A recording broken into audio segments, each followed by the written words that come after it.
चलिए, new GST reform का गाड़ियों की, ऑटोमोबाइल इंडस्ट्री के ऊपर क्या फ़र्क पड़ता है, कैसे आपकी गाड़ियों की वैल्यू कैलकुलेशन होगी, मैं आपको वो बता देता हूँ। क्योंकि लोग बहुत खुश हैं कि वैल्यूज़ डाउन हो रही हैं, लेकिन कितनी डाउन हो रही हैं, वो कैसे कैलकुलेट आप करोगे? तो आपका जो बेस प्राइस है, उस बेस प्राइस में आपका 28% लगता था, अब उसको घटा करके 15% कर दिया गया है।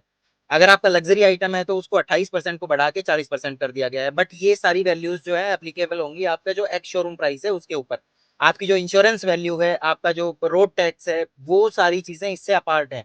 क्योंकि वो हर स्टेट का अलग होता है, वो हर जगह की अलग-अलग वैल्यूज़ होती हैं। तो जो इंश्योरेंस वैल्यू है वो भी, और जो आपका रोड टैक्स है वो भी, ये सारी की सारी चीज़ें आपकी जैसे लगती थी वैसे ही लगती रहेंगी। उनका जीएसटी रिफ़ॉर्म से कोई मतलब नहीं है। जीएसटी रिफ़ॉर्म में सिर्फ़ आपकी जो बेस वैल्यू थी, यानी जो व्हीकल की वैल्यू थी, सिर्फ़ उसके ऊपर आपका कम या ज़्यादा होगा। अगर लग्ज़री है तो ज़्यादा होगा, अगर आपका नॉर्मल है तो कम होगा।